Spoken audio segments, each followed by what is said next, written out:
dengan saudara kita yang jelas kita ketahui dia muslim. Halo Ustaz, tanya Ustaz lebih mudah.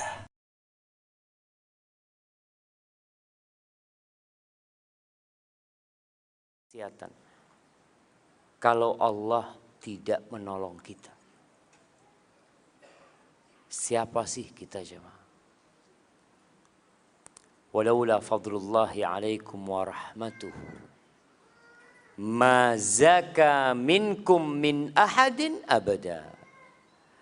Kalau bukan karena rahmat Allah dan karunia-Nya kepada kalian, tidak mungkin ada satupun manusia di antara kalian yang benar. Nggak ada. Walakin Allah yuzakki man yasha. Tapi Allah lah yang menyucikan siapa yang Allah kehendaki. Malam ini kita bisa berkumpul. Sebagian mungkin meninggalkan keluarganya. Sebagian meninggalkan sedikit kesenangannya untuk datang ke rumah Allah, untuk duduk di tempat ini. Maka pujilah Allah dan bersyukurlah kepadanya. Allahumma a'inna ala dzikrika wa syukrika wa husni ibadatik. Allahumma salli wa sallim wa zid wa barik wa an'im ala sayyidina wa maulana Muhammadin wa ala alihi wa ashabihi wa man ittaba'ahum bi ihsanin ila yaumiddin. Ya Allah, semoga salawat dan salam senantiasa Engkau curahkan kepada hamba kekasih-Mu, kepada baginda Nabi kita Muhammad alaihi salatu wassalam,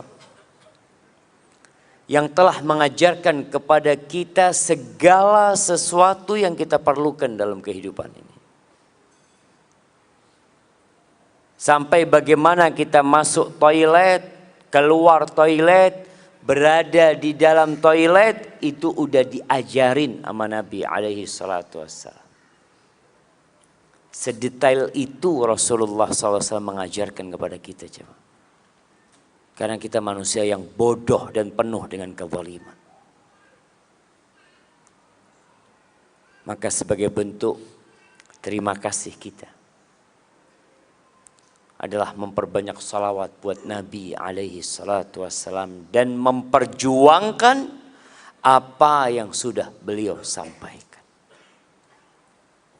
Semoga salawat itu bersambung untuk keluarga beliau.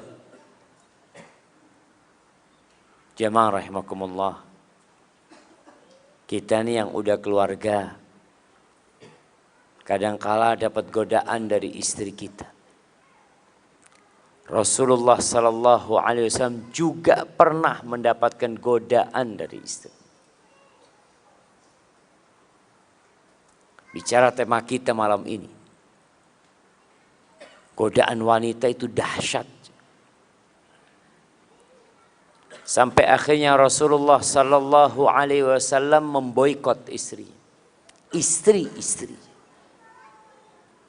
9 istrinya tidak ada yang digaulin. Bahkan beliau tidak berkunjung ke rumah mereka. Kenapa? Mereka ribut urusan dunia. Mereka sibuk minta tambahan nafkah. Ada yang istrinya minta tambahan nafkah. Lalu Allah turunkan firman-Nya di surah Al-Ahzab ayat 28-29. Apa kata Allah? Ya ayyuhan nabi, wahai nabi, qul li azwajika, katakan kepada istri-istrimu, in kuntunna turidnal hayatad dunya wa zinataha fata'alain umatti'kunna wa usarrihkunna sarahan jamila. Wahai istri-istriku, dipanggil tuh satu persatu istri Nabi alaihi salatu wassalam. Mulai dari Aisyah.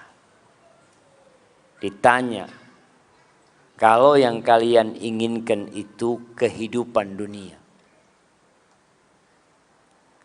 perhiasan dunia, kenikmatan dunia. Ya udah, aku akan kasih kepada kalian harta, tapi kita nggak bisa untuk bersama kembali. Aku akan ceraikan kalian dengan perceraian yang indah. Cukup sampai di sini hidup kita.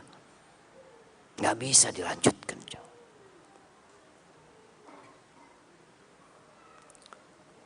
Wa in kuntunna turidna Allah wa rasulahu wad daral akhirah fa inna Allah a'adda lil muhsinati minkunna ajran 'azima.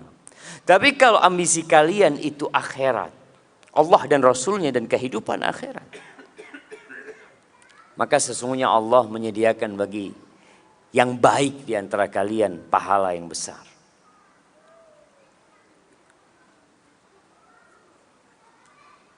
Istri-istri Nabi itu sebenarnya tidak terlalu berlebihan menurut kacamata orang sekarang. Apa sih yang diminta istri-istri Nabi? Mereka itu hidup susah. Seringkali Nabi SAW puasa sunnah karena di rumahnya tidak ada makanan. Bagaimana cerita Aisyah radhiyallahu taala anha, marra hilalun, thumma hilalun, thumma hilal, walam yuqad fi baiti Rasulillah sallallahu alaihi wasallam nar. Berlalu rembulan, kemudian berlalu rembulan, masuk ke bulan ketiga, dan di rumah Rasulullah sallallahu alaihi wasallam itu kompornya tidak hidup. Susah hidup mereka. Tapi itu yang harus dilewatin kadang-kala. Maka ternyata istri-istri Nabi memilih Allah dan Rasulnya dan kehidupan akhirat. Mereka siap untuk meninggalkan sedikit, nggak banyak jemaah. Kenikmatan dunia dan isinya ini sedikit. Kalau antum dapat duit 1 triliun, banyak apa dikit jemaah? Antum pegang 1 triliun dan pegang 1 ekor lalat. Bisa 1 triliun bikin lalat? Bisa 1 triliun bikin lalat jemaah? Gak bisa. Supaya antum tahu, dunia ini benar-benar gak ada. Kalaupun ada nilainya dikit, qul mata'ud dunya qalil, dikit kenikmatan dunia. Maka semoga salat bersambung untuk keluarga Nabi yang mereka telah mendampingi Rasulullah sallallahu alaihi wasallam dalam kehidupan beliau, dan kelak istri-istri Nabi akan mendampingi Rasulullah sallallahu alaihi wasallam di surganya. Dan semoga salat juga bersambung untuk keluarga Nabi, anak-anak Nabi, keturunan Nabi Muhammad sallallahu alaihi wasallam dan para sahabatnya serta orang-orang yang mengikuti jalannya.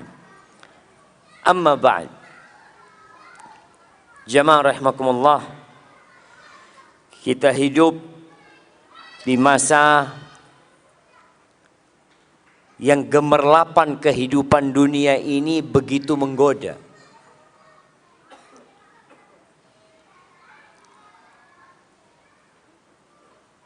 Kerusakan begitu mudah untuk didapatkan. Kemaksiatan yang dahulunya sulit untuk dikerjakan di masa sekarang ini mudah.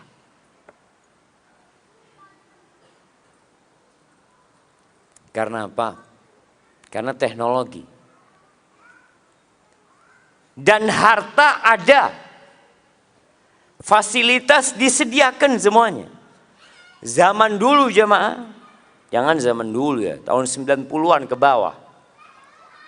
Itu yang punya motor itu hanya orang kaya aja. Yang bisa beli motor tuh orang kaya. Sekarang di mana-mana orang punya motor. Dulu orang mau berangkat ke tempat maksiat susah. Sekarang online. Diantar ke tempat maksiat. Nah, begitu mudahnya. Mau booking tempat maksiat di handphone bisa pilih. Na'udzubillah min dzalik. Maka waktunya kita berhenti sejenak. Merenungkan kehidupan ini.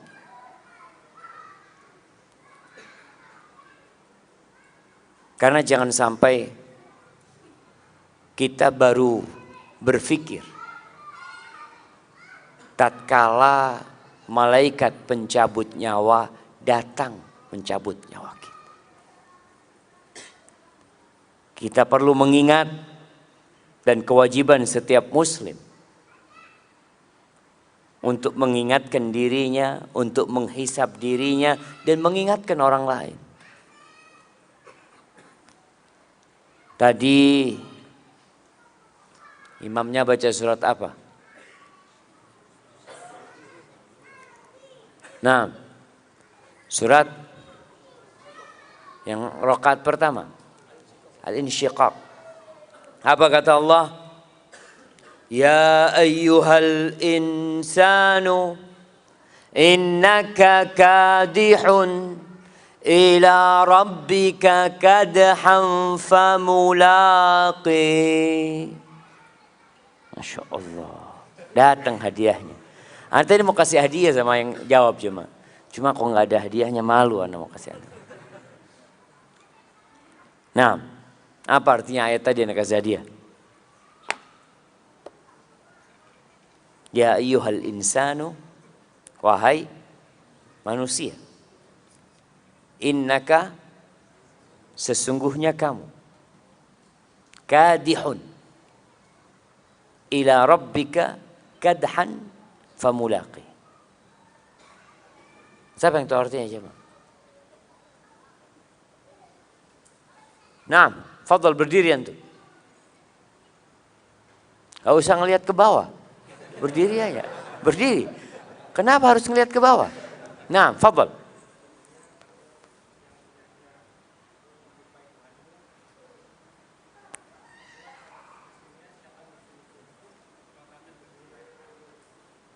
Sesungguhnya siapa yang bersungguh-sungguh akan berjumpa.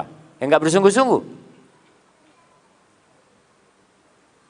sama semuanya. Innalillahi wa inna ilaihi rajiun. Kasih hadiah enggak apa-apa coba. Kirim ke belakang. Iya. Artinya kita itu bekerja beramal yang pasti kita akan jumpain hasil kerjaan kita. Kita semua menuju Allah Azza wa Jalla. Semuanya. Tapi ada yang sampai dan ada yang tidak sampai. Jamaah rahimakumullah. Di antara yang menyebabkan manusia itu terlena, ada dua hal. Yang pertama, lupa. Dan yang kedua, malas. Nabi Adam alaihissalam bagaimana terjebak dalam dosa? Apa kata Allah? Walaqad ahidna ila Adam min qabl fanasi walam najid lahu azma. Itu Allah udah kasih perintah kepada Nabi Adam alaihissalam, jangan deketin nih pohon.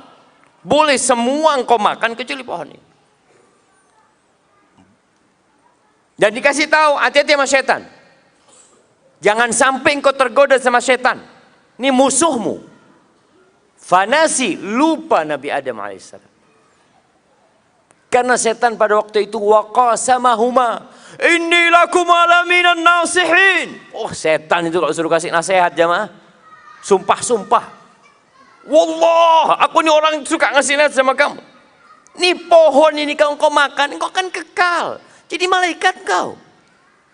Lupa Nabi Adam, kalau ini musuh, kok percaya sama musuh? Walam najid lahu azma.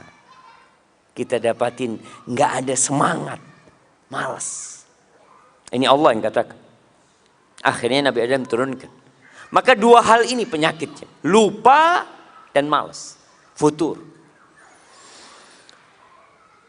Ketika seorang lupa, kenapa dia beribadah kepada Allah? Kenapa dia melakukan ketaatan kepada Allah? Maka lupa ini akan mengantar dia kepada kejenuhan. Jenuh antum jangan. Kenapa sih anak kok datang kajian?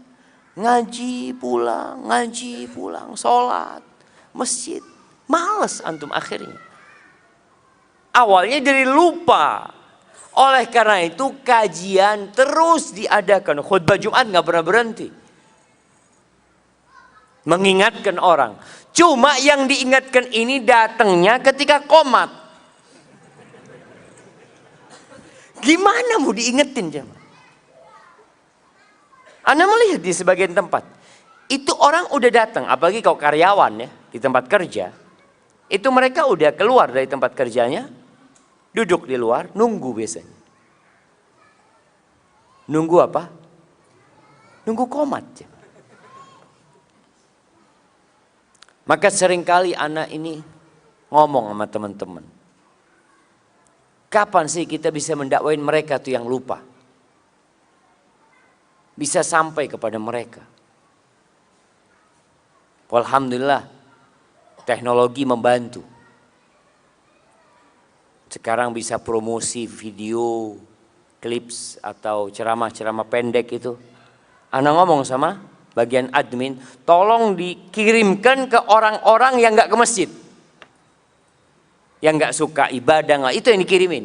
Kalau yang sudah sering ke masjid, sering kajian, jangan dikirimin. Alhamdulillah dia. Karena memang lupa dengan tujuan hidup manusia. Kenapa dia melakukan ketaatan ini? Itu akan membuat kita jenuh dan bosan menjalani kehidupan ini.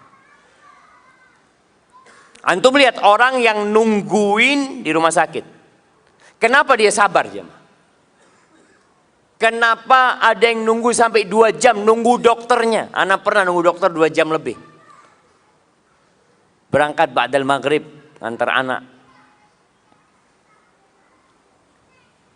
Antar istri apa anak? Lupa anak. Kayaknya istri, ya istri. Istri tapi bawa anak gitu. Anak pagi datang ke rumah sakit.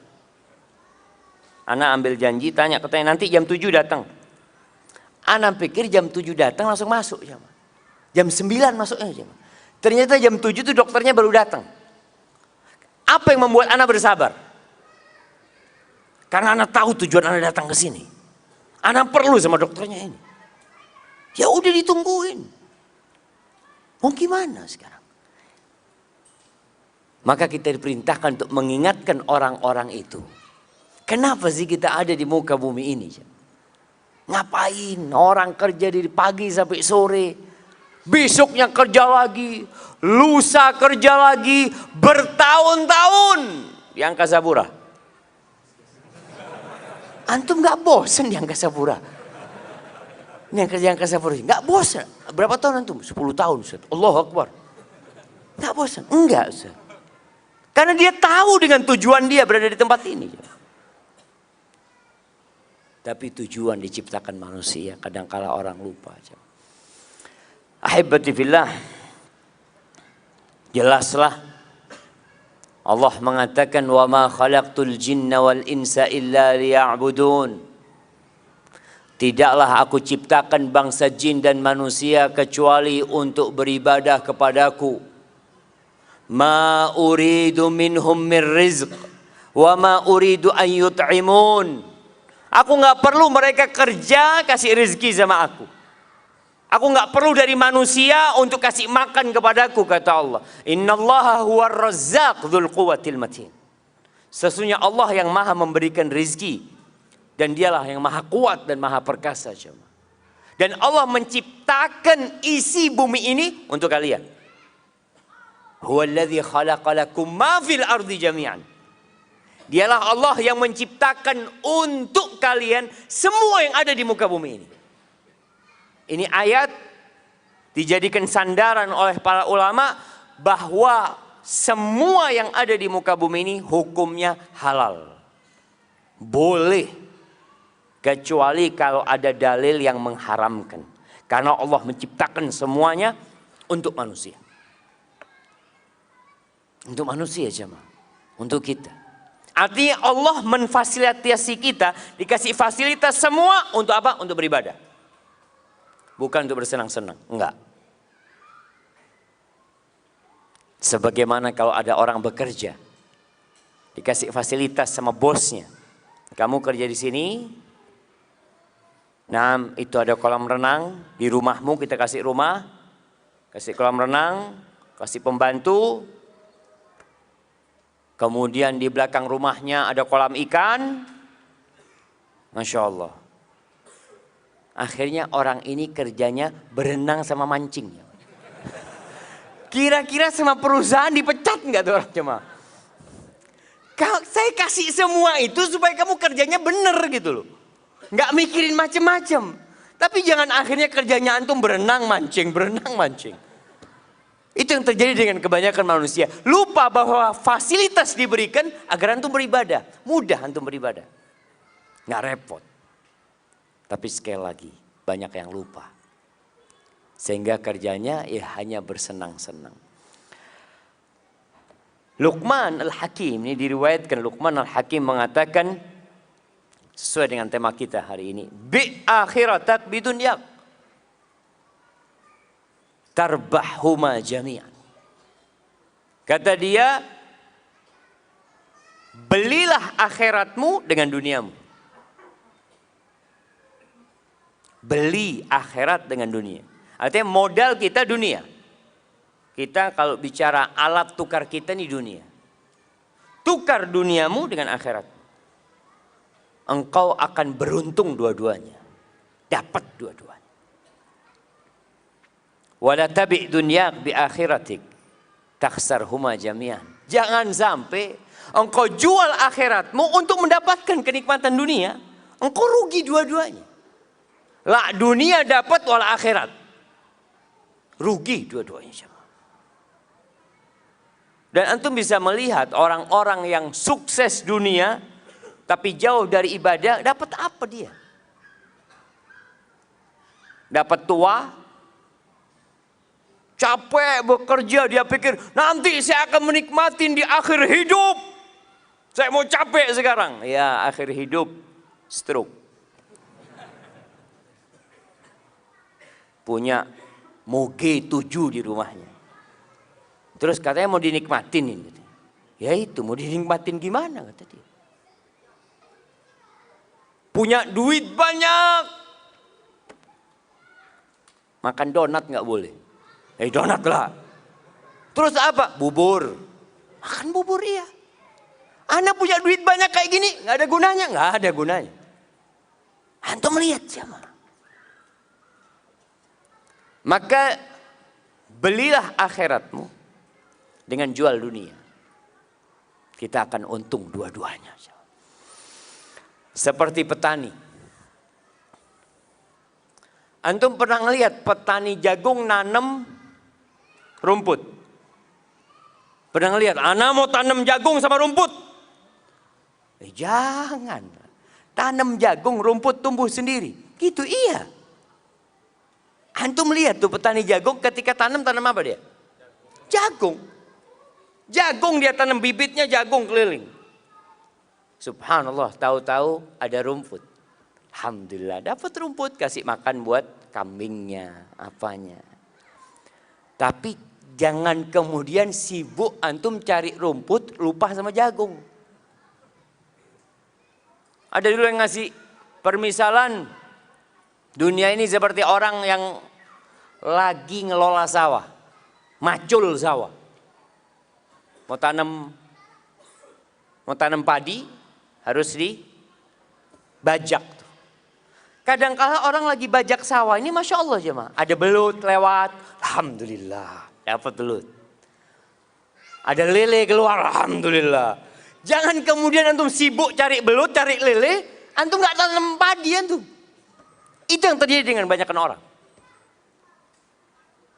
Jadi kenikmatan dunia cuma selingan. Ya, untuk modal ke akhirat. Allah Azza wa Jalla mengatakan tentang manusia ini, setiap Jumat disunnahkan imam sholat Jumat itu untuk membaca surat Al-A'la sama Al-Ghasyiyah. Dua-duanya mengingatkan kita tentang kehidupan dunia. Di surat Al-A'la Allah mengatakan, bal tu'thirunal hayatad dunya wal akhiratu khairu wa abqa. Tapi kalian ini lebih mementingkan kehidupan dunia. Antum lihat tuh orang-orang yang selalu ngomong kita tuh harus seimbang dunia dan akhirat. Lihat realitanya. Apakah dia seimbang dunia dan akhiratnya? Berapa jam dia cari dunia dan berapa jam dia cari akhirat? Orang tuh bisa duduk di kantornya jemaah dari jam 8 pagi sampai jam 4 sore. Duduk kajian ba'dal maghrib, setiap berapa menit lihat jam. Kok nggak selesai-selesai kajian, subhanallah. Ini baru mulai gitu jemaah. Jadi kalau mau bicara seimbang, antum harus seimbang beneran. Antum cari dunia 8 jam, cari akhirat 8 jam. Bisa. Berat kayaknya Ustaz. Paling enggak yang wajib-wajib aja lah Ustaz kata dia. Nah. Tuh banyak orang yang awalnya ngomong seimbang, terakhir dia wajib-wajib doang sudah jamaah. Padahal kalau urusan kerjaan dunia, lembur dia kerjakan jamaah. Bisa lembur. Sampai besok siap. Yang penting ada fulusnya. Tidak ada urusan dia jamaah. Siap kajian sampai subuh. Besok kerja Ustaz. Masya Allah. Lembur untuk akhirat itu nggak siap jamaah. Karena apa? Nggak ada fulusnya. Ana izin minum dulu jamaah.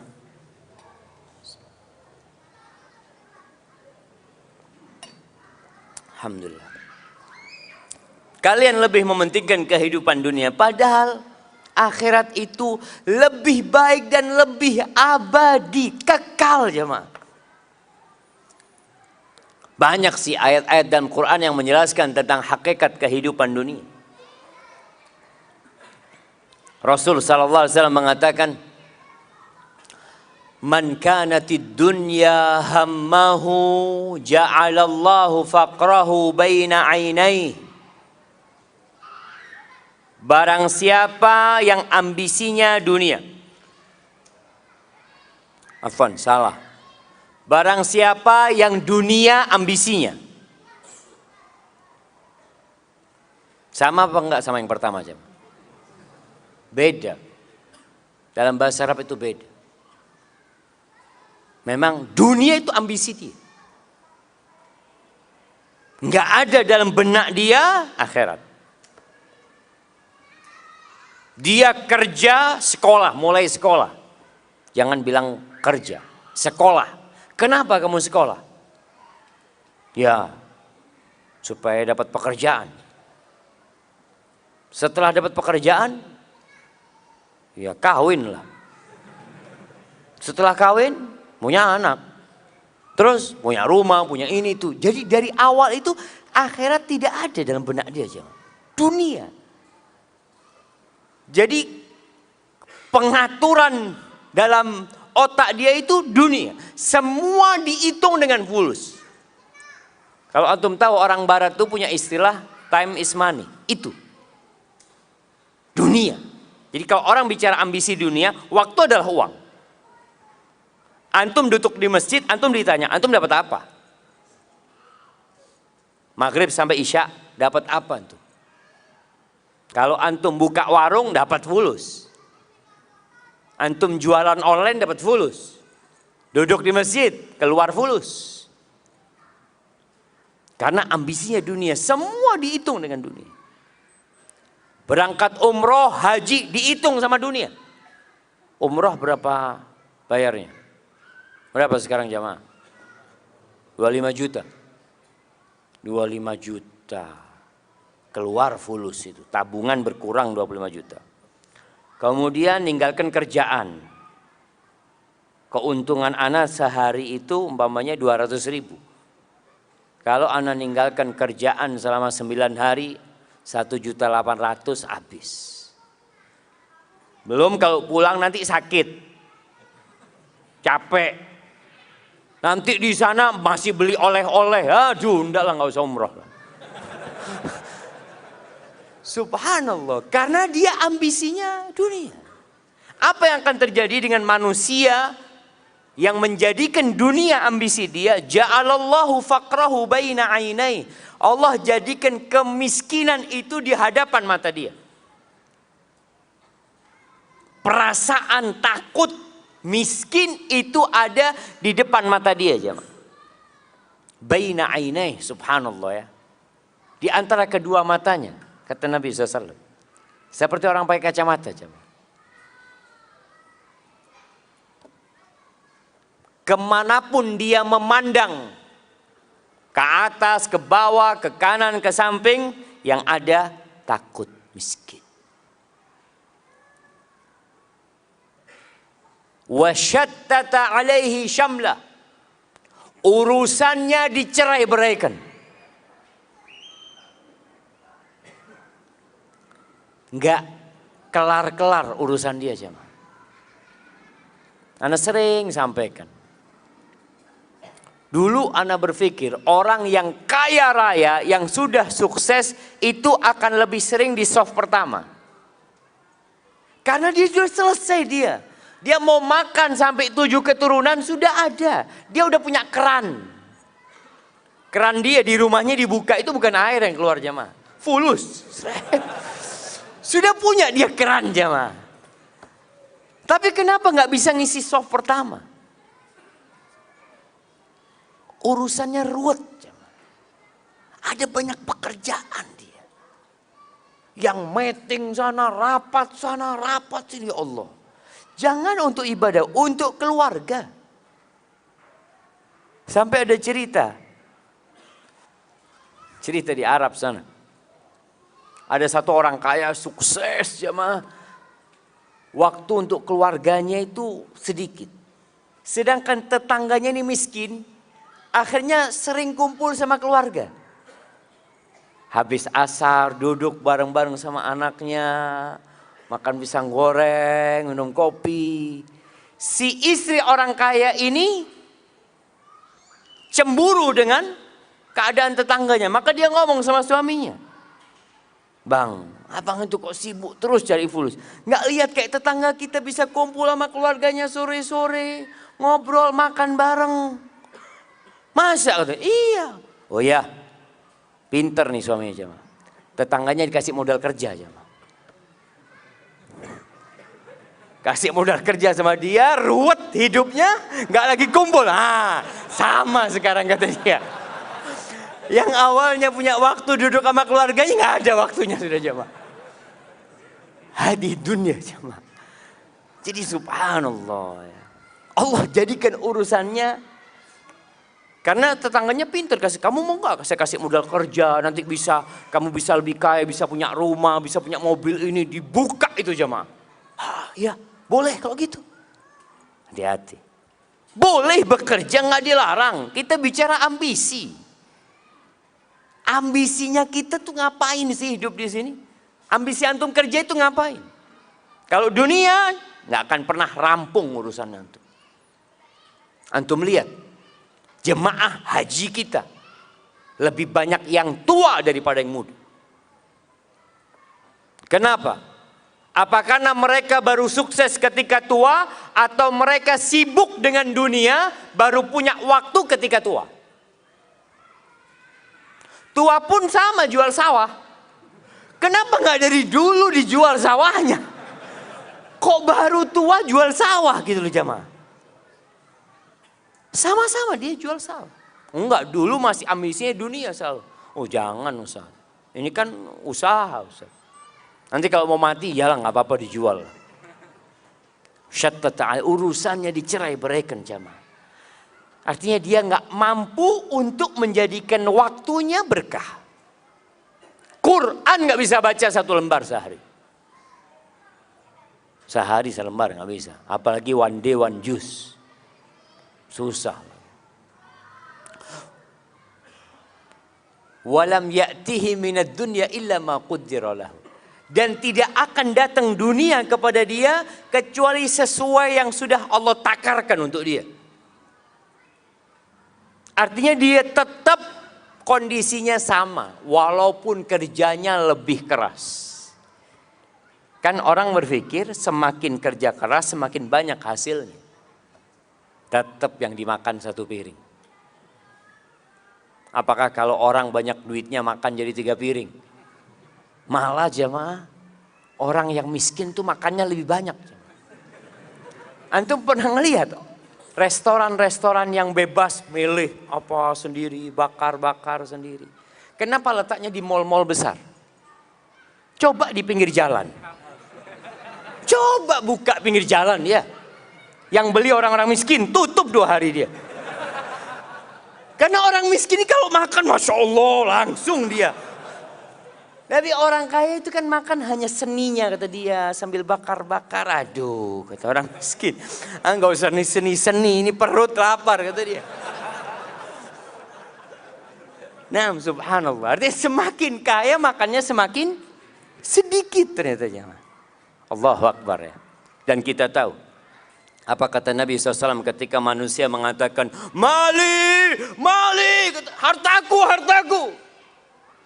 Kata Nabi SAW, walaysa laka min mal. Kau tahu hartamu yang mana? Ma akalta, yang kau makan. Itu hartamu. Kemudian kau buang jadi kotoran. Wa ma labista, yang kau pakai kemudian usang. Itu hartamu. Wa ma tasaddaqta fa'abqait, yang kau sedekahkan kemudian engkau simpan. Kalau yang ada di rumahmu yang kau tinggalkan itu punya ahli waris, punya orang, itu bukan milikmu. Maka kadang-kala orang kerja capek bukan buat dirinya. Beda dengan yang ambisinya akhirat. Sama kerja, sama-sama sekolah, mungkin satu bangku sama antum. Mungkin satu kantor sama antum. Mungkin orang ini tiap hari bareng masuk kantor. Jamnya sama, pulangnya sama. Bedanya apa? Beda ambisi dia. Ambisinya dia akhirat. Siapa yang akhirat ambisi dia? Ja'alallahu ghinahu fi qalbih. Allah jadikan kekayaan buat dia di hatinya jemaah. Kaya dia jemaah. Ada kotak amal sodakoh dia. Si fulan gak pernah sodakoh. Kenapa? Aduh ada kebutuhan buat anak-anak masuk rumah sakit. Ini itu macam-macam subhanallah. Yang fulan karena akhirat ambisi dia punya rezeki sedikit. Dia sodakoh. Kaya dia walaupun tidak punya apa-apa. Wa jama'alahu syamlah. Urusannya Allah sederhanakan buat dia. Allah mudahkan urusan dia. Allahu Akbar jemaah. Hidupnya tentram. Nggak harus kaya.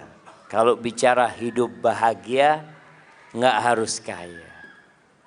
Apakah antum pikir orang kaya orang yang paling bahagia? Enggak juga. Apakah engkau pikir orang yang terkenal artis itu orang yang paling bahagia? Enggak, banyak artis bunuh diri. Banyak. Antum kalau lihat orang-orang sukses, ada yang matinya misterius. Di negeri kita banyak orang-orang yang dianggap public figure, narkoba. Karena dia nggak mendapatkan kedamaian itu jemaah. Tapi kalau ambisinya akhirat, Allah apa? Urusannya Allah sederhanakan. Nasi sama tempe, zen buat dia. Alhamdulillah. Kenapa? Karena alhamdulillah. Kata Nabi SAW, bihasab ibni Adam luqaimat yuqimna biha sulba. Kata Nabi itu cukup anak Adam ini beberapa suap yang punggungnya bisa tegak. Selesai. Nggak macam-macam hidup ini. Yang penting punggungmu tegak, bisa ibadah, bisa kerja. Alhamdulillah.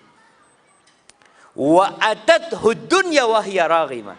Dan orang ini, dunia itu datang kepada dia dalam posisi dipaksa dunia datang kepada dia. Dia gak punya ambisi dunia, datang tuh fulus jemaah. Kau tahu ngetok rumah dia, assalamualaikum. Alhamdulillah ada rezeki buat dia. Subhanallah. Ahibati billah. Permisalan dunia ini dikatakan oleh Nabi SAW. Nabi pernah berkata kepada seorang sahabat, namanya Dhahhak bin Sufyan al-Kilabi radhiyallahu anhu. Nabi mengatakan, ya Dhahhak, ma ta'amuka? Dhahhak, makananmu apa sih? Qala ya Rasulullah, al-lahmu wal-laban. Wahai Rasulullah, alaika salatu wassalam ya Rasulullah. Yang aku makan itu daging dan minumku susu. Qala thumma yasiru ila madza? Terus itu daging itu susu jadi apa? Bingung Dhahhak kan. Jadi apa jemaah? Daging, antum kalau ngelihat ya, steak. Antum lihat steak yang dikasih macam-macam atasnya, ada bumbunya, makannya pakai garpu, satunya dipotong. Jadi apa nanti jemaah? Dhahhak nggak berani ngomong jadi kotoran. Masa sama Nabi SAW ngomong kotor? Subhanallah, adab dan etikanya para sahabat. Dia tidak ngomong jadi kotor. Dia mengatakan, ilama qad alimta ya Rasulullah. Menjadi sesuatu yang engkau sudah tahu wahai Rasulullah SAW. Subhanallah. Itu adab dan etika para sahabat. Apa kata Nabi SAW? Fa inna Allah tabaraka wa ta'ala daraba ma yakhruju min ibni Adam masalan lid dunya. Sesungguhnya Allah menjadikan apa yang keluar dari perutnya anak Adam itu permisalan untuk dunia ini jemaah. Dunia ini kayak gitu jemaah. Di riwayat lain, itu hadis tadi diriwayatkan oleh Imam Ahmad. Di riwayat Ibnu Hibban, Rasulullah SAW mengatakan, inna mat'am ibni Adam duriba lid dunya mathalan bima kharaja min ibni Adam wa in qazzahahu wa mallahahu fandur ma yasiru ilaih. Walaupun makanan itu dikasih hiasan ya. Antum kalau makan di restoran-restoran bintang 5 ya, kadang-kadang kasih piring ada tutupnya nanti masih keluar asap, dibuka, masya Allah ada sayur-sayurnya yang kecil, di model bintang, di model gunung, model apa, makanan macam-macam, masya Allah. Kata Nabi SAW, akhirnya jadi apa? Mau dibikin seperti apa? Oh, ada yang makanan muncung kayak gunung tadi itu jemaah. Ada yang warna merah, warna kuning, macam-macam manusia bikin makanan, jadinya apa? Kita tahu, hadhihi hiyad dunya. Itu dunia kita jemaah. Akhir dunia menuju kepada kerusakan. Rumah yang dibangun begitu indahnya. Gedung-gedung yang tinggi. Di Jakarta antum lihat gedung-gedung itu modelnya macam-macam. Ada yang model pena, ada yang model kotak, ada yang bulat. Nanti jadi apa jemaah? Jadi debu yang berterbangan jemaah. Maka jangan sampai kita terpedaya dengan sesuatu yang akhirnya jadi kotoran. Ibnul Qayyim rahimahullahu ta'ala ketika menjelaskan tentang hadis tadi, dia mengatakan famaghtarra biha wala sakana ilaiha illa dzu himmatin daniyah. Maka tidak akan ada orang yang tertipu dengan dunia, yang kemudian condong kepada kehidupan dunia, kecuali orang yang punya ambisi rendahan. Wa aqlin hakir, akalnya remeh. Akalnya itu kecil, nggak besar dia jemaah. wa qadrin khasis. Ya sudahlah. Dia itu nggak mampu melihat sesuatu sesuai dengan hakikatnya. Salah perhitungan. Maka nanti ketika mati baru akan menyesali semua itu. Hasan al-Basri rahimahullahu ta'ala mengatakan, man arafa rabbahu ahabbahu. Barang siapa yang mengenal Allah pasti cinta sama Allah. Pasti cinta sama Allah. Bagaimana tidak? Allah itu Ar-Rahman, Ar-Rahim, Al-Malik, Al-Quddus, As-Salam, Al-Mu'min, Al-Muhaimin, Al-Aziz, Al-Jabbar, Al-Mutakabbir. Gimana kita gak akan cinta sama Allah Azza wa Jal? Sedangkan kehidupan kita berasal darinya. Semua yang kita makan berasal darinya. Masya Allah. Dibuka. 5 menit ke waktu Isya. InsyaAllah.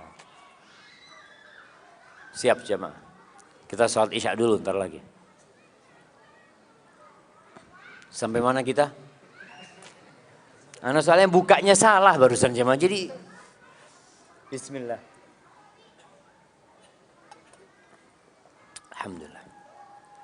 Orang yang kenal sama Allah akan cinta sama Allah. Tapi kenapa banyak manusia kok malas beribadah kepada Allah? Susah dia untuk sholat ke masjid. Diteriakin hayya ala salah, hayya ala falah. Karena mereka gak kenal sama Allah. Antum tuh, kalau ada orang duduk di sebelah antum, antum gak kenal sama dia. Lagi nungguin di bandara duduk. Antum sibuk mungkin baca-baca atau WA ya. Setelah itu antum dikasih tahu, Mas, yang di sebelah kamu itu, iya siapa? Wakil Presiden. Loh, Wakil Presiden, ya Allah. Assalamualaikum Pak, ahlan. Baru antum jadi menghormatin dan menghargain dia. Karena antum dikasih tahu, antum kenal. Itu manusia biasa. Atau siapalah, antum makan di warung, ada orang datang, mau duduk di sebelah antum, dalam hati kecil antum, ya Allah, ini orang nggak tahu adab, tempat udah sempit, duduk sini. Kasih tahu, Mas, yang di sebelahnya itu Gubernur Jakarta.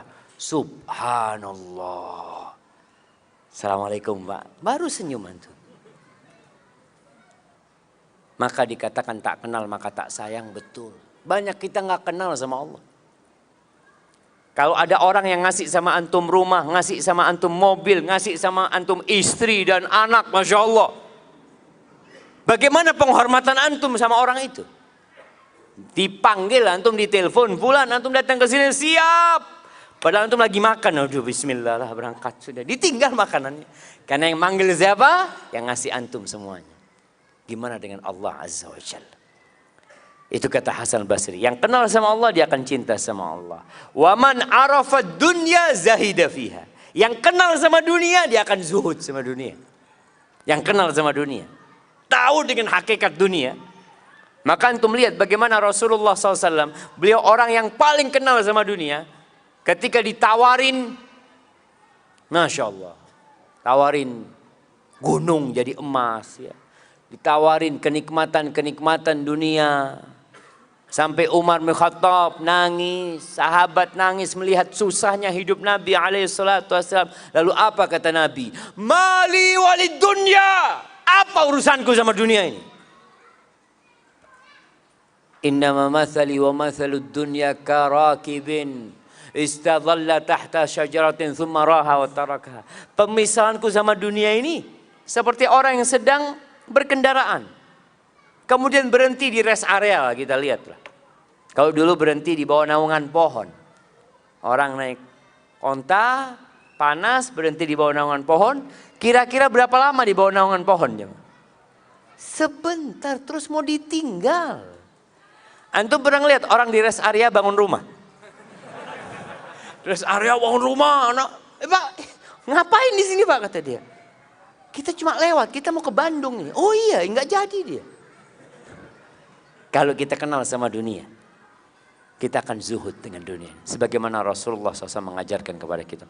Tapi jemaah kayaknya kita sholat dulu. Nah, insya Allah kita lanjutkan setelah sholat.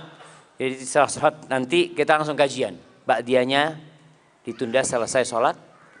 Selesai sholat setelah kajian atau di rumahnya nanti jemaah. Hadza wallahu a'lam bissawab. Kalau kita bersyukur, maka sebenarnya ya kita berbuat baik kepada diri kita sendiri. Sebagaimana Allah firmankan, "Wa may yashkur fa innama yashkuru li nafsihi." Barang siapa yang bersyukur, maka sesungguhnya dia bersyukur untuk dirinya sendiri. Kebaikan dia bersyukur itu akan kembali kepada dia sendiri. Dan seperti itulah semua amal kebaikan kita. Semua amal kebaikan kita itu kembalinya kepada diri kita. Memang ada amal kebaikan kita yang kebaikannya untuk orang lain, iya. Tapi tetap saja kebaikan itu kembali kepada diri kita. Allah Subhanahu wa taala berfirman, "Man 'amila salihan falinafsihi wa man asaa fa'alaiha." Barang siapa yang beramal saleh, maka kebaikannya untuk dirinya sendiri. Barang siapa yang melakukan amal saleh apapun itu, walaupun antum bersedekah, sebenarnya amalan sedekah tersebut kebaikannya untuk diri antum sendiri. Barang siapa yang beramal saleh, maka efek baiknya untuk dirinya sendiri. Wa man asaa fa'alaiha, sebaliknya juga demikian. Barang siapa yang melakukan keburukan-keburukan, maka efek buruknya juga akan kembali kepada dirinya sendiri.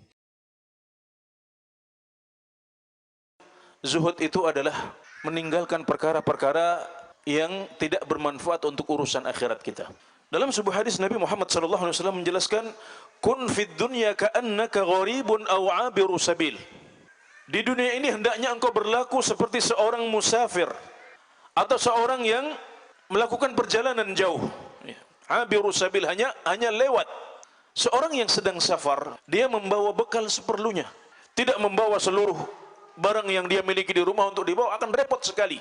Karena dia hanya mampir di dunia ini. Dia hanyalah seorang musafir yang akan melewati dunia ini, kemudian dia akan berpindah ke alam akhirat yang merupakan alam keabadian. Ini menunjukkan kehinaan dunia. Maka jangan kita angkat dunia secara berlebihan. Dia dihinakan oleh Allah Subhanahu wa taala. Kata para ulama, maksudnya adalah bahwasanya Allah melaknat dunia dan seisinya kecuali amalan-amalan baik seperti zikir memuji Allah Subhanahu wa taala, dan termasuk di dalamnya adalah bekerja. Allah Subhanahu wa taala berfirman, "Rijalun la tulhihim tijaratun wala bay'un an dzikrillah wa iqamis salati wa ita'iz zakah yakhafuna yawman tataqallabu fihi alqulub wal absar." Mereka adalah pria-pria, mereka adalah orang-orang yang tidak dilalaikan oleh perdagangan mereka dari memuji Allah Subhanahu wa taala, menegakkan salat, menunaikan zakat. Mereka takut hari di mana pada hari itu hati dan mata dibolak-balikkan oleh Allah Subhanahu wa taala.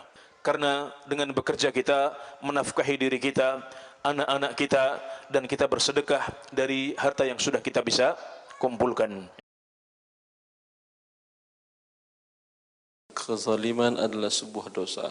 Bila dosa dilakukan manusia, tentu murka Allah akan turun. Bila murka Allah akan turun, tidak pandang bulu murka itu menimpa pribadi, tapi menimpa semuanya. Ini kaidah dikatakan oleh para ulama, ar-rahmatu takhus wal adzabu ya'um. Kalau rahmat itu Allah turunkan kepada orang yang dia kehendaki, perorangan sifatnya. Bisa jadi satu rumah tangga, ada suami, istri, anak-anak, ada orang tua, ada mertua. Bisa jadi rahmat hanya turun untuk si suami saja, bisa jadi hanya untuk istri saja, bisa jadi hanya untuk mertua laki-laki saja, bisa jadi hanya untuk anak saja. Tergantung penyebab asbab dari turunnya rahmat tersebut. Tetapi kalau azab turun, banjir, yang kena bukan hanya anak saja, kakek saja, tapi semua dalam rumah itu dan rumah yang lain yang di sekitar situ. Pada dasarnya setiap kezaliman, apalagi kezaliman dalam muamalat, ini akan mendatangkan kerusakan bagi alam semesta. Bahkan mungkin yang berbuat musibah hanya individu, tapi musibahnya akan menimpa seluruh orang yang ada di negeri tersebut. Rasulullah mengatakan iza zahara zina wal riba faqad ahallu bi'adzabin minallah. Bila zina dan riba mengejala di sebuah negeri, maka berarti negeri itu meminta kepada Allah agar diturunkan azab. Allah Subhanahu wa taala menyebut surga dengan beberapa nama di dalam Al-Qur'an. Allah sebut surga dengan nama Darul Qarar, tempat menetap yang lama. Disebut pula dengan Darul Khuld, yadkhulunal jannata khalidina fiha. Darul Khuld, tempat yang menetap kekal selama-lamanya di situ. Darul Muqamah, tempat menetap juga namanya Muqamah. Darul Naim, tempat rumah yang penuh dengan kenikmatan dan keindahan. Inilah surga. Fala ta'lamu nafsun ma ukhfiya lahum min qurrati a'yun jazaan bima kanu fala ta'lamu nafsun. Setiap jiwa tidak akan tahu ma ukhfiya, apa yang disembunyikan oleh Allah, min qurrati a'yun, dari sesuatu yang enak dipandang oleh mata manusia. Apa yang dimaksud dengan ma ukhfiya min qurrati a'yun? Apa yang disembunyikan oleh Allah dari pandangan-pandangan mata yang sangat indah itu. Itu adalah surga. Sungguhnya buah seorang dicintai oleh Allah Subhanahu wa taala, maka Allah akan menjaganya. Maka benar perkataan seorang ulama, laisa sya'nu an tuhibballah, walakinna sya'na an yuhibbakallah. Bukan perkaranya engkau mencintai Allah, tetapi yang paling penting apakah engkau dicintai oleh Allah atau tidak. Kalau kau sudah dicintai oleh Allah, maka engkau menjadi walinya, menjadi wali Allah Subhanahu wa taala. Maka kalau kau sudah menjadi wali Allah, kau pasti dibimbing oleh Allah Subhanahu wa taala. Pandanganmu dijaga, pendengaranmu dijaga, langkah kakimu dijaga, gerakan tanganmu dijaga, lisanmu dibimbing, pikiranmu terbimbing oleh Allah Subhanahu wa taala. Bahkan lebih daripada itu, buah dari kecintaan Allah terhadap seorang hamba, kata Allah Subhanahu wa taala, la in sa'alani la u'tiyannah. Kalau dia meminta kepadaku, aku akan kabulkan permohonannya. Dan terlalu banyak kisah-kisah bagaimana para wali-wali Allah kalau mereka berdoa kepada Allah, maka akan dikabulkan oleh Allah Subhanahu wa taala. Orang yang membaca Al-Quran dan menghafal Al-Quran tanpa mentadaburi, dikhawatirkan ini memiliki sifat atau keadaan dia seperti keadaan orang-orang sebelum kita, yang mereka telah Allah telah di dalam Al-Quran tidak memahami apa yang ada di dalam kitabullah. Allah mengatakan wa minhum ummiyuna la ya'lamuna al-kitaba illa amaniya. Dan di antara mereka ada orang-orang yang ummiyun, yang mereka tidak mengenal Alkitab kecuali hanya sekedar angan-angan. Sebagian mufassirin mengatakan angan-angan di sini, amani di sini maksudnya adalah qiraah, yaitu tidak mengenal Al-Quran kecuali hanya sekedar membacanya saja. La ya'lamuna al-kitaba illa kalimatin yahfazunaha wa yadrusunaha la yafqahuna minha ma'nan. Mereka tidak mengenal Al-Quran, tidak mengenal Alkitab kecuali hanya kalimat-kalimat yang mereka hafal saja. Hafal surat An-Nas, menghafal surat Al-Fatihah, tetapi mereka tidak memahami maknanya.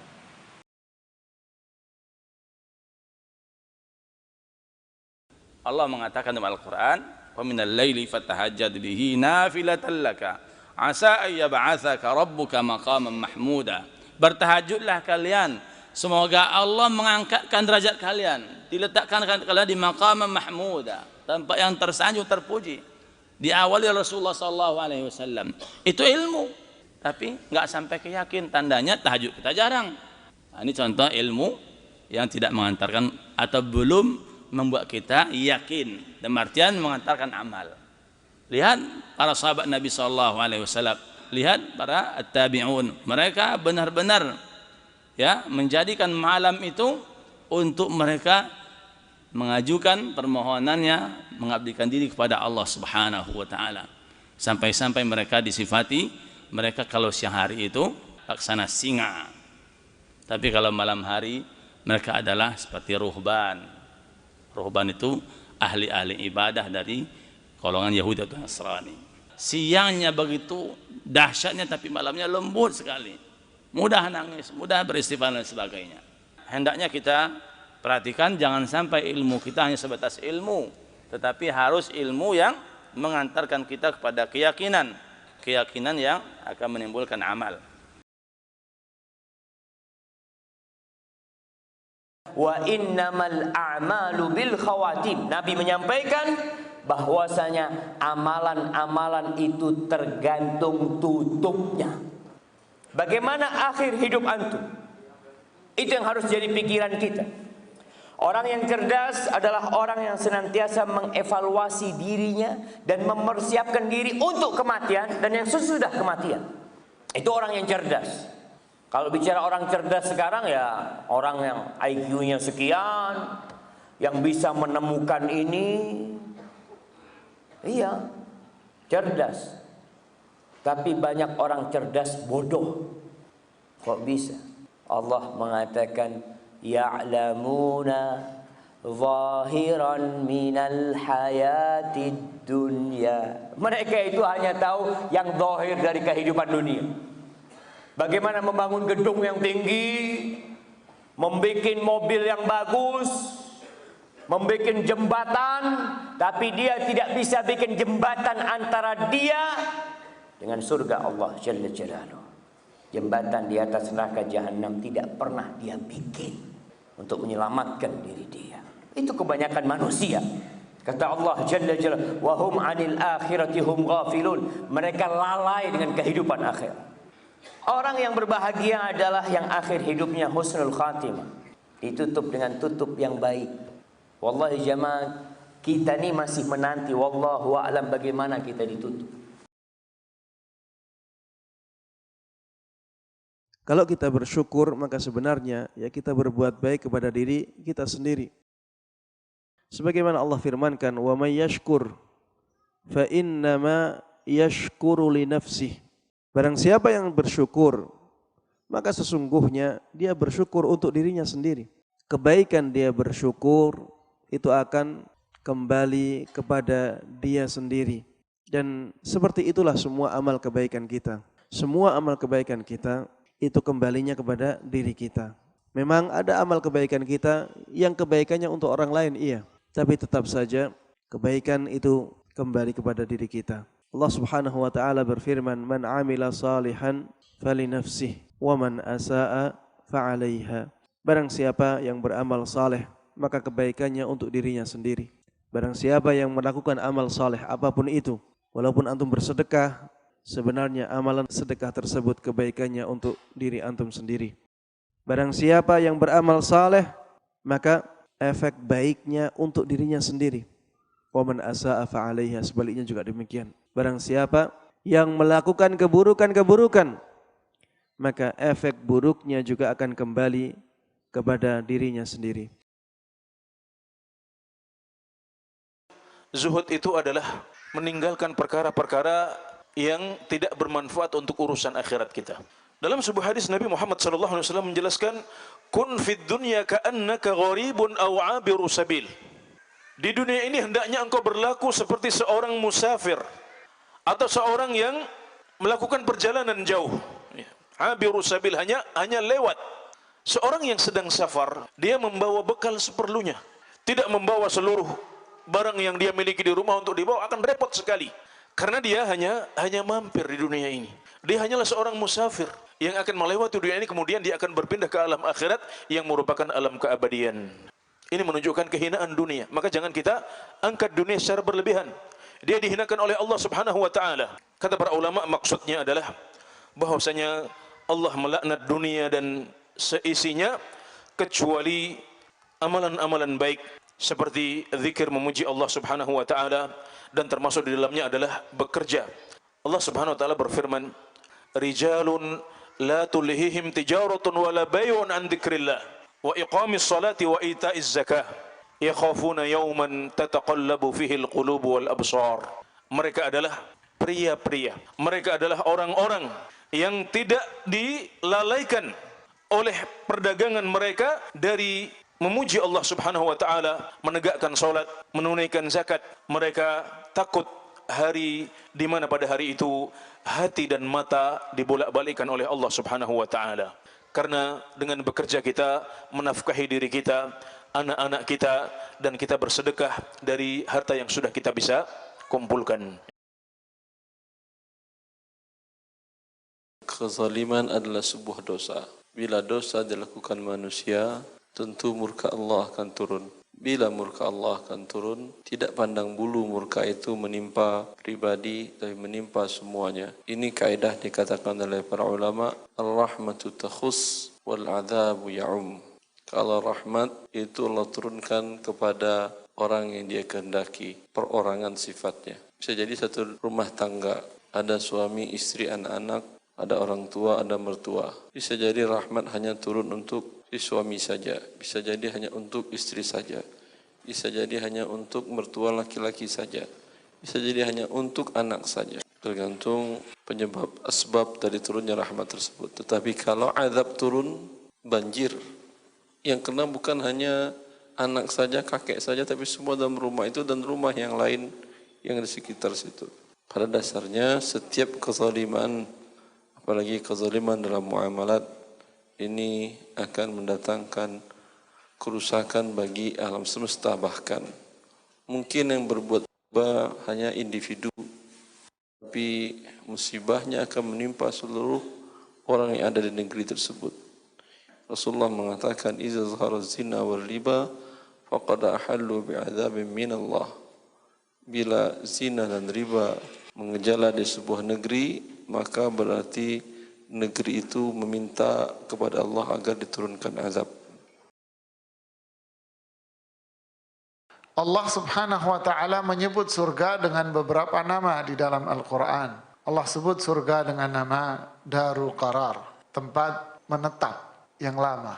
Disebut pula dengan Darul Khuld, yadkhulunal jannata khalidina fiha. Darul Khuld, tempat yang menetap kekal selama-lamanya di situ. Darul Muqamah, tempat menetap juga namanya Muqamah. Darul Naim, tempat rumah yang penuh dengan kenikmatan dan keindahan. Inilah surga. Fala ta'lamu nafsun ma ukhfiya lahum min qurrati a'yun jazaan bima kanu fala ta'lamu nafsun. Setiap jiwa tidak akan tahu ma ukhfiya, apa yang disembunyikan oleh Allah, min qurrati a'yun, dari sesuatu yang enak dipandang oleh mata manusia. Apa yang dimaksud dengan ma ukhfiya min qurrati a'yun? Apa yang disembunyikan oleh Allah dari pandangan-pandangan mata yang sangat indah itu. Itu adalah surga. Sungguhnya buah seorang dicintai oleh Allah Subhanahu wa taala, maka Allah akan menjaganya. Maka benar perkataan seorang ulama, laisa sya'nu an tuhibballah, walakinna sya'na an yuhibbakallah. Bukan perkaranya engkau mencintai Allah, tetapi yang paling penting apakah engkau dicintai oleh Allah atau tidak. Kalau kau sudah dicintai oleh Allah, maka engkau menjadi walinya, menjadi wali Allah Subhanahu wa taala. Maka kalau kau sudah menjadi wali Allah, kau pasti dibimbing oleh Allah Subhanahu wa taala. Pandanganmu dijaga, pendengaranmu dijaga, langkah kakimu dijaga, gerakan tanganmu dijaga, lisanmu dibimbing, pikiranmu terbimbing oleh Allah Subhanahu wa taala. Bahkan lebih daripada itu, buah dari kecintaan Allah terhadap seorang hamba, kata Allah Subhanahu wa taala, la in sa'alani la u'tiyannah. Kalau dia meminta kepadaku, aku akan kabulkan permohonannya. Dan terlalu banyak kisah-kisah bagaimana para wali-wali Allah, kalau mereka berdoa kepada Allah, maka akan dikabulkan oleh Allah Subhanahu wa taala. Orang yang membaca Al-Quran dan menghafal Al-Quran tanpa mentadaburi, dikhawatirkan ini memiliki sifat atau keadaan dia seperti keadaan orang-orang sebelum kita, yang mereka telah Allah cela di dalam Al-Quran, tidak memahami apa yang. Kalau kita bertemu dengan saudara kita yang jelas kita ketahui dia muslim. Halo Ustaz, tanya Ustaz lebih mudah. Alhamdulillah. Wassalatu wassalamu ala Rasulillah. Amma ba'd. Kembali kepada dunia kita yang memang kita masih hidup di dalamnya. Sebagian orang-orang pergi dan tidak pernah kembali. Al-Imam Ibnu Qayyim memisalkan dunia dengan ucapannya, ad-dunya kamra'atin baghi.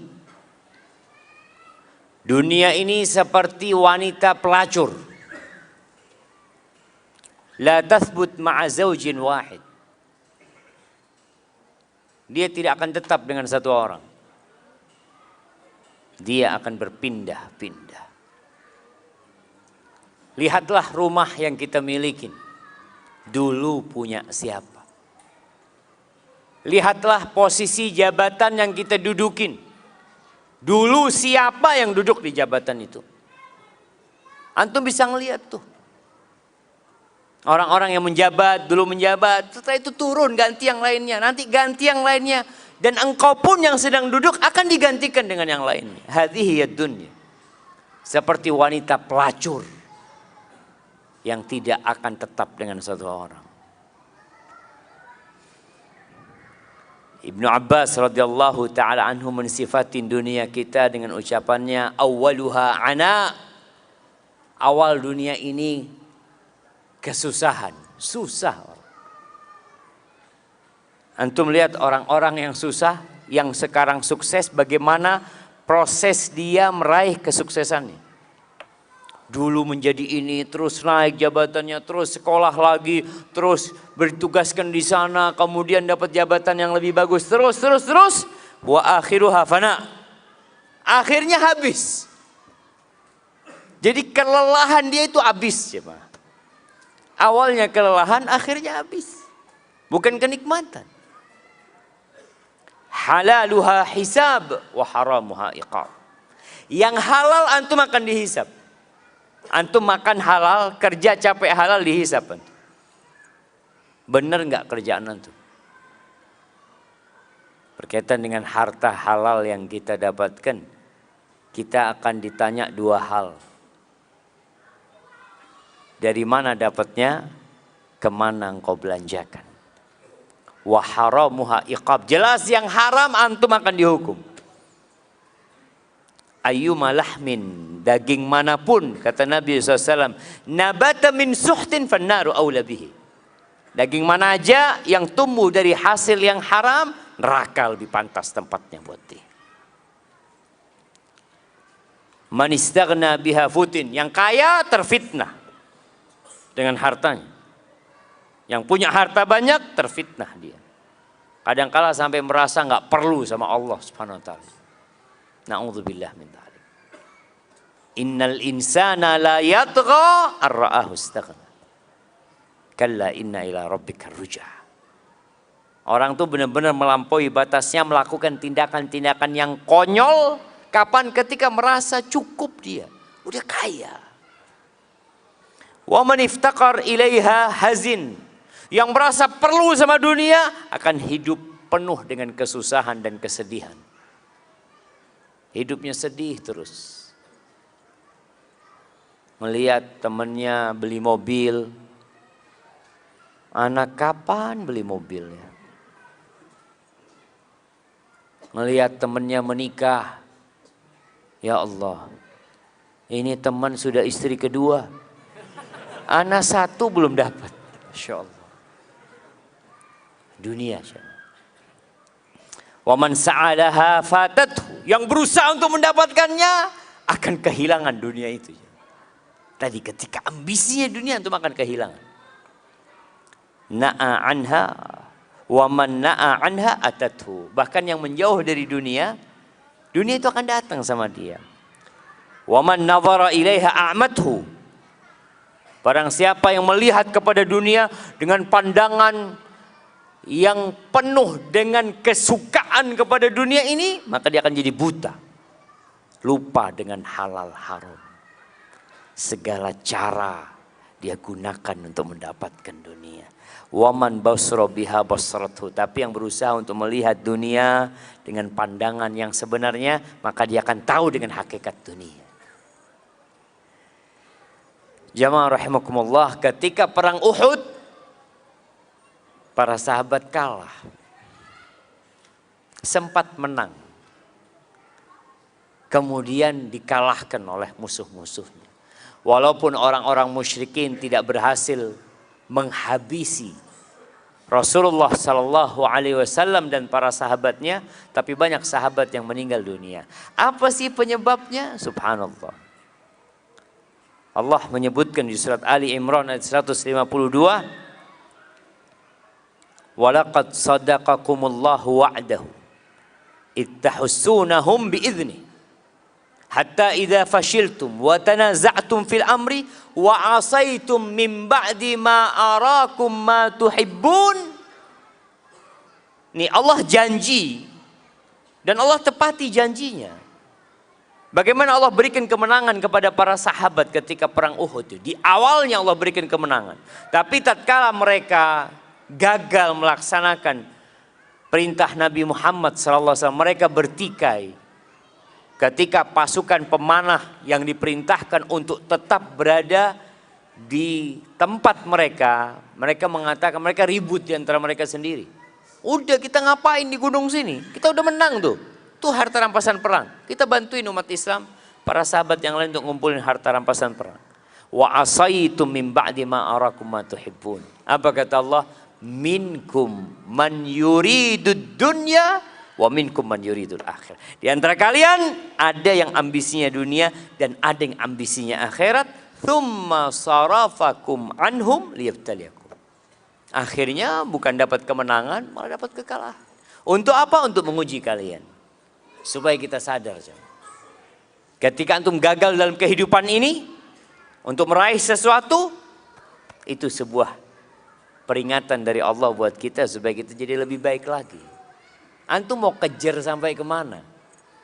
Kalau ada yang di PHK umpamanya dari tempat kerjanya, antum nanti akan di PHK selama-lamanya. Kalau sekarang antum di PHK masih punya rumah kadang-kala, nanti antum di PHK taruh di kuburan sama orang-orang. Selesai urusan. Dikatakan bahwasanya ada 4 racun. Ini seorang yang bijak menyebutkan ada 4 racun dan ada 4 penawarnya. Orang tuh kalau dikasih tahu tentang racun, dikatakan ini racun nih. Kalau kau makan ini bahaya, bisa gatal, bisa apa, tapi ini ada penawarnya. Ada 4 racun dan setiap racun itu memiliki penawar. Yang pertama dunia. Dunia ini summun qatil, racun yang mematikan. Wa tiryaquha az-zuhdu fiha. Penawarnya itu zuhud di dunia. Zuhud itu bukan berarti miskin.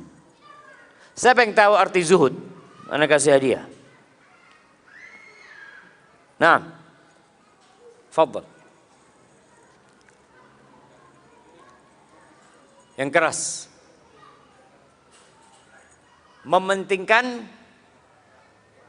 Mementingkan kehidupan akhirat. Baik. Yang lainnya sebelah kanan. Nah.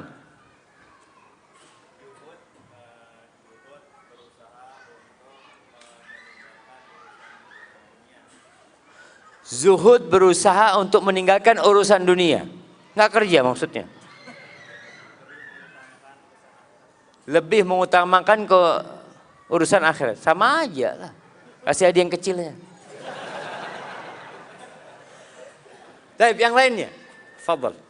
Zuhud itu adalah menempatkan dunia pada tangannya, kemudian menjadikan akhirat itu di hatinya. Zuhud itu menempatkan dunia di tangan dan akhirat di hati. Masya Allah. Lebih dalam lagi nih jemaah. Kasih yang besar nggak apa jemaah. Baik. Nah, fadhal belakang. Ya antum menoleh ke belakang. Fadhal berdirilah biar kelihatan.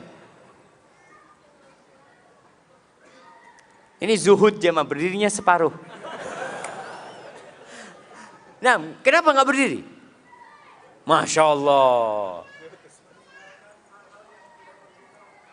Masya Allah. Fadhal kirim yang besar jemaah. Antum dengar jemaah? Tarku ma la yanfa' fil akhirah. Meninggalkan hal-hal yang tidak bermanfaat di akhirat. Itu zuhud.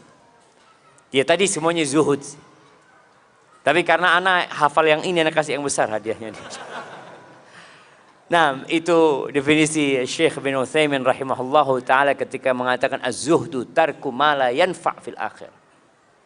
Meninggalkan segala sesuatu yang tidak bermanfaat di akhirat. Kalau harta bermanfaat di akhirat, antum cari harta. Tapi buat akhirat tadi jamaah.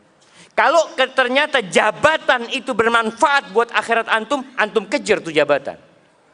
Tapi buat akhirat. Anak kayaknya Ustaz mau jadi ketua DKM masjid Ustaz. Antum jangan ambisi jabatan, bukan. Anak kalau jadi ketua DKM masjid insya Allah anak makmurkan masjidnya. Artinya dia berusaha untuk meraih sesuatu yang bermanfaat buat akhirat dia, bukan buat dunia. Itu zuhud jamaah. Namun banyak yang memahami zuhud itu miskin, ya bajunya compang-camping. Enggak jamaah. Bisa jadi orang itu Masya Allah dirut sebuah perusahaan. Tapi dia zuhud. Bahkan ada orang-orang yang kaya raya nggak wajib zakat jamaah. Kaya raya nggak wajib zakat. Karena duitnya tiap bulan disodakohkan. Sehingga pas penghitungan zakat nggak ada yang mau dizakatin. Belum sampai nisabnya kata dia. Barakallahu fikum. Anak kok buka ini ya, astagfirullah. Yang pertama tadi dunia. Racun yang mematikan, penawarnya adalah zuhud di dalamnya. Yang kedua, harta. Mal. Allah mengatakan wa tuhibbunal mala hubban jamma. Harta ini racun. Bahkan kata Nabi SAW, likulli ummatin fitnah wa fitnatu ummati al-mal. Setiap umat itu ada fitnah dan fitnah umatku itu harta. Antum melihat pembunuhan yang terjadi. Apa penyebabnya? Harta. Kakak beradik tidak bertegur sapa. Apa sebabnya? Harta. Wallahi jamaah. Kalau antum lihat bagaimana harta ini membuat banyak nyawa melayang. Tali silaturahim terputuskan. Racun harta ini. Terus apa penawarnya? Zakat dan sodako. Kalau antum sudah sodako, masa antum mau makan hartanya orang? Antum enggak lah, anak buat akhirat anak. Kalau bicara sodako nggak diterima kalau sodako dari yang haram, nggak ada gunanya antum. Maka bersihkan harta antum dengan zakat dan perbanyak sodako. Kemudian dikatakan termasuk racun itu al-kalam, ngomong. Ada orang itu dikasih bala suka ngomong, suka bicara. Terus apa penawarnya? Zikrullah, sering berzikir. Jadi antum kepingin ngomong, ahsan zikir. Kepingin ngomong lagi, ahsan zikir. Karena ada orang yang terfitnah ngomong terus kerjanya. Kalau nggak ngomong, sekarang ngomongnya pakai tulisan. Komen terus kerja, Masya Allah, nggak ada kerjaan gitu. Ya itu Zat, komentator dari dulu jamaah. Subhanallah, ana pernah dulu waktu masa ada Piala Dunia lah di mana. Setiap negara itu kan kirim apa? Pemainnya jamaah. Kemudian karikatur di koran itu Indonesia bukan kirim pemain, kirim komentator. Iya. Ada yang suka ngomong, suka memberikan komentar. Dan ana rasa obat dari komentar ini adalah zikrullah. Udahlah, jangan semua dikomentari. Antum mengucapkan Masya Allah, Subhanallah, Astaghfirullah, Allahu Akbar. Itu akan lebih indah. Kemudian yang termasuk racun ini al-qadha. Hakim yang memutuskan. Orang itu kalau dapat jabatan itu, Allahu Akbar. Dikatakan orang yang dikasih jabatan apalagi jadi hakim, itu disembelih tanpa pisau. Jabatan dia sangat menakutkan. Terus gimana Ustaz? Apa penawarnya? Adil. Berbuatlah yang adil sudah. Anak kemarin membaca berita ada hakim yang dibunuh. Ya, konsekuensi ketika seorang menegakkan keadilan, mungkin nyawa antum yang akan melayang. Tapi mau tidak mau, kehidupan ini nggak lama. Kalau nggak besok, lusa kita akan mati. Jamaah rahimakumullah, Utsman bin Affan radhiyallahu anhu diriwayatkan mengatakan, hammud dunya zulmatun fil qalb. Ambisi dunia itu menyisakan kegelapan di dalam dada, di dalam hati. Antum nggak bisa tidur, bingung. Ketika mikirin dunia, wallahi antum bingung. Wa hammul akhirah nurun fil qalb. Tapi ambisi akhirat itu cahaya di hati. Jadi ketika antum berambisi untuk akhirat, terang antum melihat jalan hidup ini, jemaah. Terang. Antum tidak akan berada dalam kegelapan. Dan yang terakhir, berkaitan dengan tema kita hari ini, Rasulullah sallallahu alaihi wasallam banyak berdoa. Mengatakan, Rabbana atina fid dunya hasanah wa fil akhirati hasanah wa qina adzabannar. Antum perbanyak nih doa. Kalau kita lihat dari doa ini, kalau persentasenya jemaah, doa ini 3 bagian. Yang disebut dengan doa sapu jagat ya. Yang pertama, Rabbana atina fid dunya hasanah. Ya Allah, berikan kepada kami kebaikan di dunia. Apa kebaikan di dunia? Berbagai macam penafsiran para ulama, ada yang mengatakan ketaatan kepadamu ya Allah. Bisa beribadah kepadamu. Itu kebahagiaan di dunia. Memiliki harta yang membantu kita untuk meraih akhirat kita. Artinya kita hidup di dunia perlu kebahagiaan, tapi semuanya yang mengantarkan kepada akhirat. Wa fil akhirati hasanah. Dan berikan kebahagiaan di akhirat. Kita minta kepada Allah Subhanahu wa taala agar kita bisa selamat ketika dibangkitkan dari kubur, kemudian melewatin satu persatu hal-hal yang sangat menakutkan di padang mahsyar sampai bisa selamat masuk surga. Wa qina adzabannar, dan selamatkan kami dari api neraka. Jadi dunia hanya sepertiga aja. 2/3-nya buat akhirat kita. Jadi kalau ada orang yang mengatakan ya kita harus seimbang dunia, kalau kau bisa seimbang Masya Allah. Tapi paling tidak jangan sampai ambisi kita itu adalah dunia saja. Silahkan bekerja, silahkan mengais rezeki, silahkan mengumpulkan harta, tapi tetap semuanya untuk akhirat antum. Dan ketika ambisi antum akhirat, dunia akan ikut, Antum akan dapat anak-anak yang soleh, istri yang soleha, keluarga yang sakinah, mawaddah, penuh dengan rahmat. Allahu Akbar.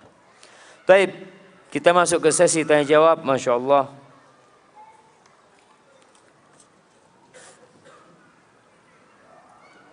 Ini niat jamaah sampai di print sama dia.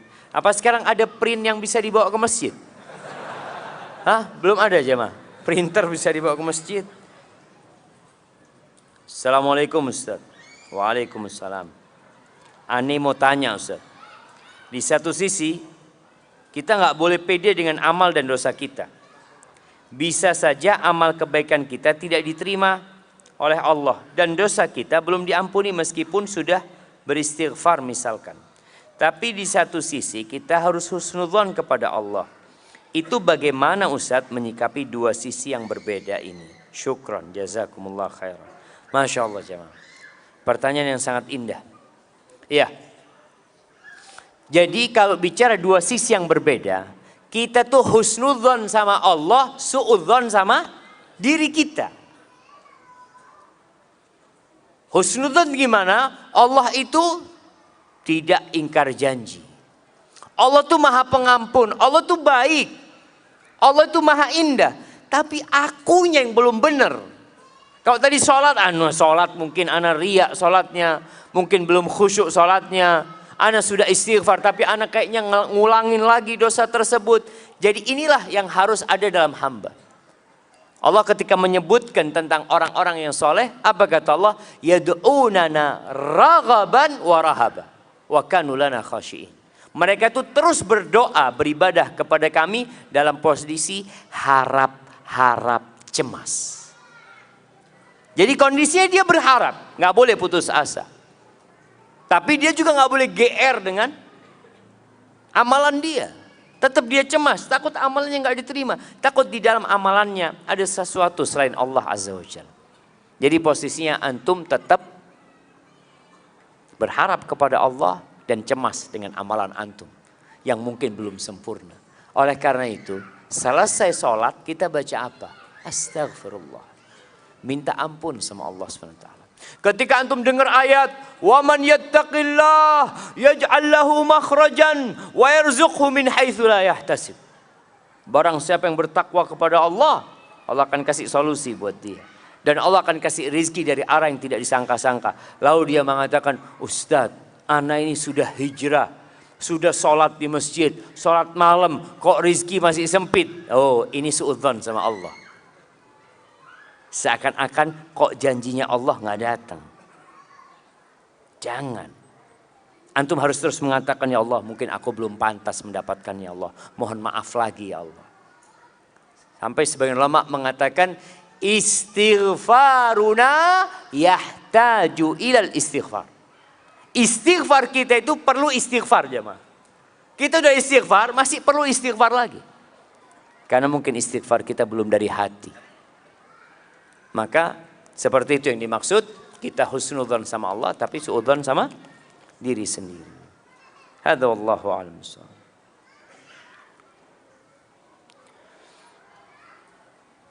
Ustadz, mohon nasihatnya. Bagaimana sikap kita dengan sudah bolehnya jam pulang kantor? Dengan sudah bolehnya jam pulang kantor. Tetapi belum bisa pulang karena khawatir dengan pimpinan di kantor dianggap tidak loyal. Bahkan di kemudian hari disindir-sindir jika pulang lebih awal sesuai jam kantor. Syukran Ustaz. Jazakumullahu khairan. Dan nasihat untuk pemimpin tersebut, Ustaz. Barangkali beliau hadir juga.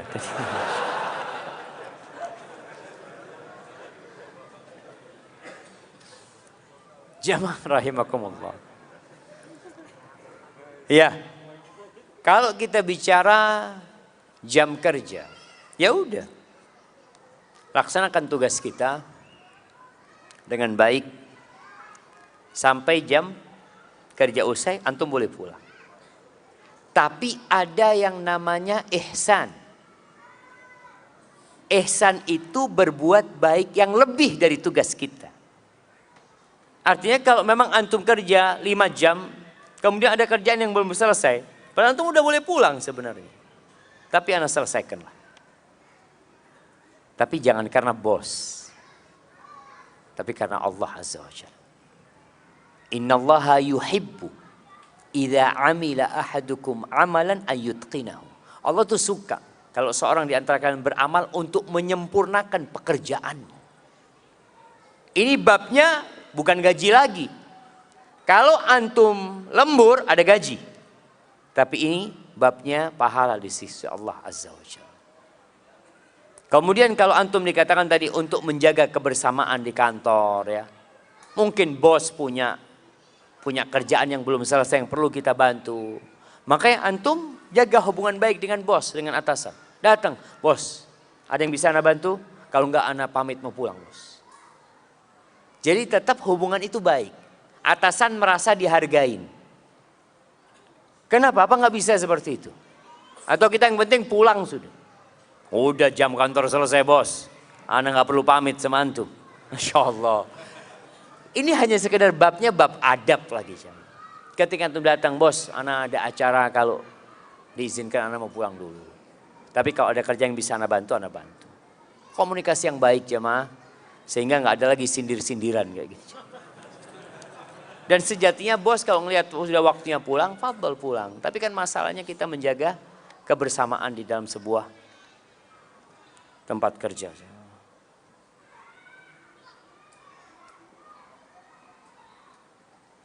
Assalamualaikum Ustaz. Saya seorang penanggung jawab di toko dan dari manajemen menyuruh wajib memasang aksesoris pernak-pernik Natal di toko yang saya pimpin. Apa sikap yang harus saya lakukan? Jazakallahu khairan. Ahibati fillah. Kita ini hidup di negeri yang beragam agamanya. Dan alhamdulillah keberagaman itu bukan hal yang baru di dalam Islam. Di kota Madinah pun, Masya Allah, Rasulullah SAW bertetanggaan bukan dengan orang Nasrani, tapi dengan orang Yahudi yang terkenal permusuhannya dan kedengkiannya kepada umat Islam. Tapi saling menghargai. Namun kalau urusannya ibadah, ini urusannya dengan ibadah mereka, maka kita hendaklah tidak ikut-ikutan dalam peribadatan mereka.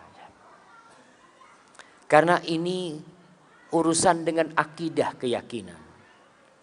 Natal itu merayakan hari kelahiran anak Tuhan. Sedangkan kita mengatakan qul huwallahu ahad, Allahu samad, lam yalid wa lam yulad wa lam yakul lahu kufuwan ahad. Maka para ulama berbincang tentang hal bolehkah kita ikut serta merayakan. Merayakan itu macam-macam. Salah satunya dengan tadi membuat sebuah, ya kalau bicara pasang aksesoris yang mengingatkan kalau ini memang adalah menyambut hari Natal mereka. Yang Nasoro silahkan. Silahkan yang Nasoro mengadakan, membuat hal itu. Tapi yang Muslim, la jamaah. Karena kita diajarin sama Allah, lakum dinukum waliyadin. Dulu jemaah, orang-orang musyrikin itu kebingungan. Bagaimana menghadang derasnya arus orang masuk Islam. Kebingungan mereka. Dan orang-orang yang masuk Islam itu nggak bisa keluar dari Islam. Yang benar Islam. Di masa Nabi Muhammad SAW, Abu Sufyan ditanya, adakah orang Islam? Yang tanya siapa? Raja Romawi, Herakles. Adakah orang yang masuk Islam kemudian keluar karena benci sama agamanya? Benci sama agamanya? Nggak ada. Nggak ada. Bilal disiksa seperti itu, nggak keluar dari Islam. Sumayyah dibantai, disiksa sampai mati, nggak keluar dari Islam. Khabbab bin Ard dibakar jemaah. Dibakar di atas api sampai kering punggungnya itu, mati itu arangnya. Dan dia nggak keluar dari Islam. Bingung orang-orang musyrikin. Kata Herakles mengatakan kadzalikal iman idza khalatat basyashatuhul qulub. Iman tuh kalau sudah bercampur dengan relung-relungnya hati enggak bakal keluar. Kalau yang murtad itu memang belum masuk ke dalam iman. Orang-orang musyrikin kebingungan menghadapi kaum muslimin. Akhirnya dia datang kepada Nabi Muhammad SAW menawarkan, gimana? Kita daripada ribut-ribut, sudahlah. Kami sembah Tuhanmu setahun, tahun depan kamu sembah Tuhan kamu. Mereka tuh nggak cinta sama Tuhan mereka. Mereka siap untuk tukar-tukaran Tuhan. Iya. Allah, kalau orang beriman, kata Allah, walladzina amanu asyaddu hubban lillah. Orang beriman lebih cinta kepada Allah daripada kecintaan orang-orang musyrikin kepada Tuhan-Tuhan mereka. Sehingga mereka siap bergonta-ganti Tuhan. Sedangkan kita langsung turun firman Allah, qul ya ayyuhal kafir la a'budu ma ta'budu wala antum a'biduna ma a'bud wala ana a'bidum ma abadtum wala antum a'biduna ma a'bud lakum dinukum waliyadin. Bagimu agamamu, bagimu agamakum. Wa in kadzabuk faqul li amali wa lakum amalukum antum bari'una mimma amal wa ana bari'un mimma ta'malun. Aku berlepas diri dari kerjaan kalian dan kalian berlepas diri dari kerjaan kami loh. Kita nggak sama. Karena muncul sekarang suara-suara yang mengajak semua agama sama. Nggak sama jemaah. Jangan disamakan. Kita hidup beragam, kita toleransi. Kita menghargai non-muslim. Mereka mau melaksanakan ibadah mereka, silahkan, monggo. Jangan sampai ada lagi bom-bom gereja. Seperti yang terjadi beberapa tahun yang lalu, nggak ada jemaah. Islam menghargai mereka beribadah. Selama mereka tidak memerangin. Bertetanggaan dengan mereka. Mereka punya anak, kita ucapkan selamat, nggak apa-apa. Antum kasih hadiah, kasih oleh-oleh buat anaknya, kasih pakaian, ini toleransi. Tapi kalau anaknya Tuhan yang lahir, enggak. Iya jamaah, kita katakan enggak. Afwan, akidah ana mengatakan Allah itu ahad. Lam yalid wa lam yulad, jelas. Kalau antum yang punya anak, anak kasih hadiah, anak ucapkan selamat.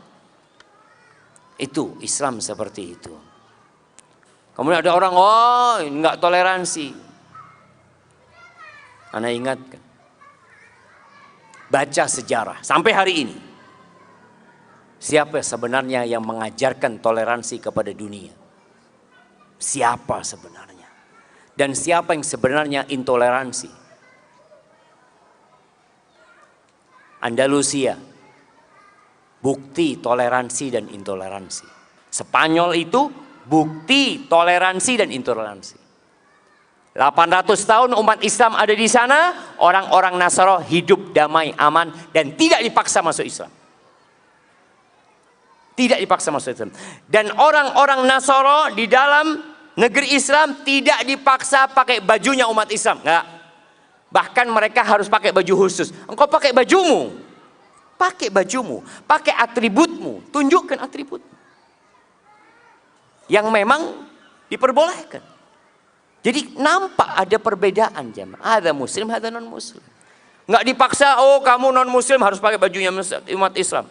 Harus pakai peci apa? Enggak. 800 tahun umat Islam di sana, orang-orang Nasara hidup damai. Hanya dalam hitungan beberapa tahun, nggak sampai 10 tahun mungkin jamaah, Ratu Isabella dan Raja God menguasai Andalusian, tidak ada satupun muslim di Spanyol. Imam mereka dibunuh dan dibanteng, tidak mau masuk Nasara, atau mereka diusir, atau mereka masuk ke dalam agama mereka. Itu gambaran toleransi dan intoleransi. Berangkatlah antum ke Palestina, lihat bagaimana toleransi umat Islam sejak Umar bin Khattab menerima kunci Masjidil Aqsa. Umar terima tuh kunci Masjidil Aqsa. Orang-orang Nasara hidup damai. Selesai mereka hidup damai di sana. Orang-orang Yahudi hidup damai. Mereka berhak ibadah sesuai dengan agama mereka. Tapi ketika kaum salibis masuk ke Palestina, itu ceritanya orang Nasara sendiri yang melihat peperangan itu. Itu darah sampai ke tengah betis. Anak-anak disembelih, dilemparkan dari menara-menara Masjidil Aqsa. Tahun 400-an Hijriah kejadian itu. Kenapa sih? Kok hilang toleransi itu? Ya, kalau engkau berkuasa menang, ya silakan. Seperti yang dilakukan umat Islam ketika menang, Nasara dipersilahkan untuk beribadah.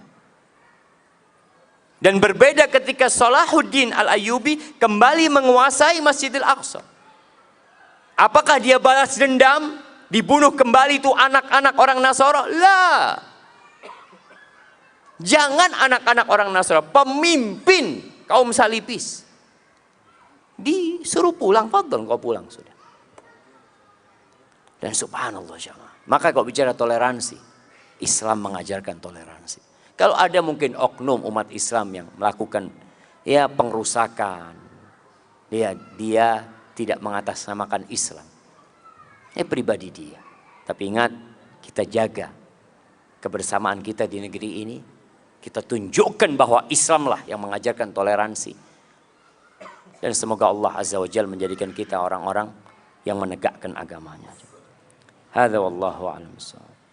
Ustadz, bagaimana dengan ambisi jabatan? Karena dengan jabatan bisa memperoleh gaji besar agar bisa pergi haji dan umroh. Masya Allah. Kalau ambisinya haji dan umroh, tafadhal. Tapi jangan sampai setelah dapat jabatan beli motor baru antum. Umrohnya nanti. Nantilah kalau udah beli motor. Antum ambisinya benar-benar akhirat, tunjukkan kepada enggak ya Allah. Aku enggak ada urusan apa-apa sama dunia ini. Aduh, hanya ingin berangkat umroh dan haji. Aku udah rindu kami berangkat umroh dan haji. Tapi itu harus dibuktikan jemaah. Bagaimana maksud hadis tentang setelah makan bawang jangan mendekati masjid? Saya belum paham, Ustaz. Jamaah rahimakumullah, masjid ini tempat berkumpul, tempat beribadah. Dan Rasul sallallahu alaihi wasallam mengatakan innal malaikata tata'adza mimma yata'adza minhu ibnu Adam. Malaikat itu terganggu yang manusia terganggu dengannya. Salah satunya adalah aroma yang nggak enak, aroma yang nggak nyaman. Dulu aroma yang tidak nyaman itu bawang, ya, sampai sekarang sih. Cuma di Indonesia ini orang makan bawang mentah itu hampir nggak ada.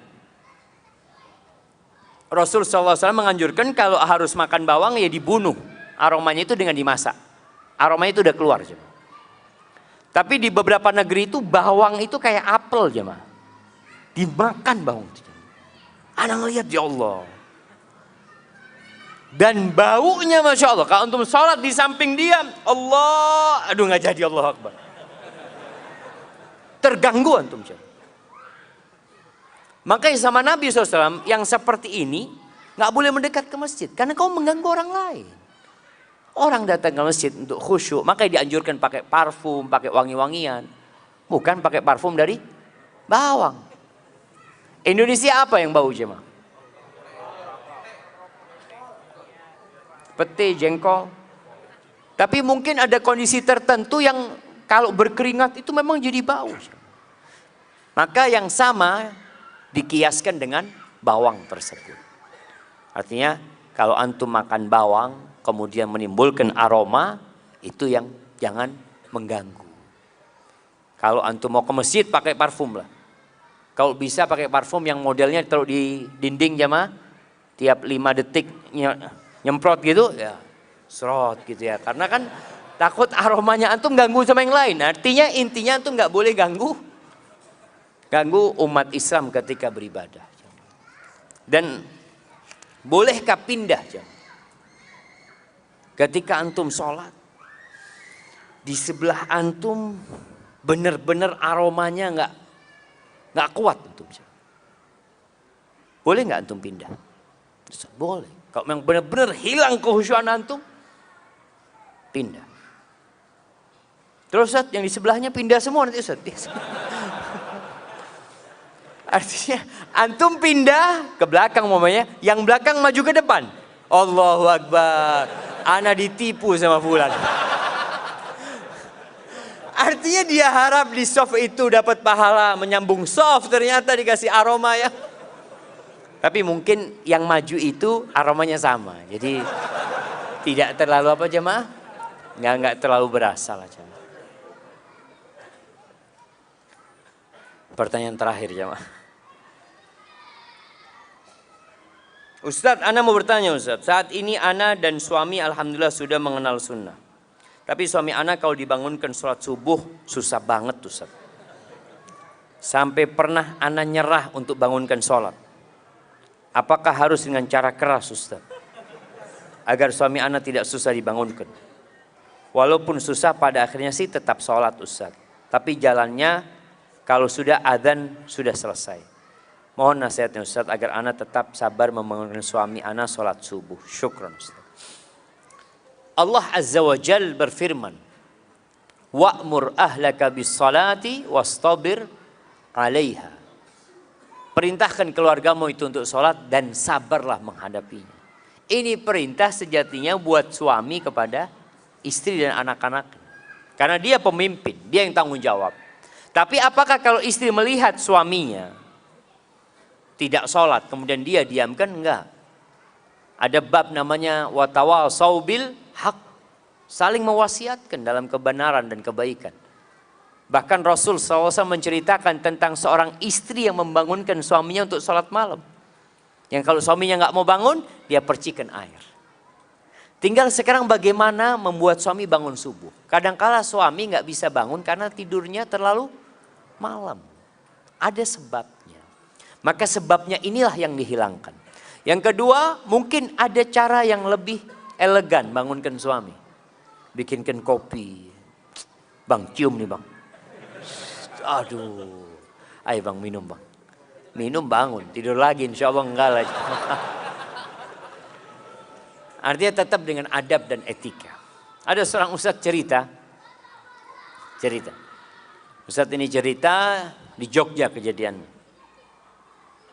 Ada seorang, ya sama nih suami istri. Suaminya susah dibangunin subuh. Istrinya ini jago karate. Suatu hari karena udah jengkel jemaah, digampar suami jemaah. Itu langsung bangun suami jemaah, nggak pernah lagi kalau istrinya bangunin, bang langsung bangun dia. Tapi nggak boleh jemaah, dosa yang seperti itu jemaah. Kita tetap dengan cara yang baik, jangan ditiru gitu loh, seperti itu. Ana mohon maaf jemaah, banyak pertanyaan yang tidak bisa dijawab, mudah-mudahan lah antum bisa tanyakan kepada ustadz yang lainnya. Itu yang bisa Anda sampaikan pada kesempatan kali ini. Apabila benar yang Anda sampaikan itu dari Allah Azza wa Jal, kalau ada yang salah dan kurang berkenan, itu dari diri Anda pribadi. Allah dan Rasul yang terbebaskan dari kesalahan itu. Subhanakallahumma bihamdika asyhadu an la ilaha illa anta astaghfiruka wa atubu ilaik. Wassalamualaikum warahmatullahi wabarakatuh.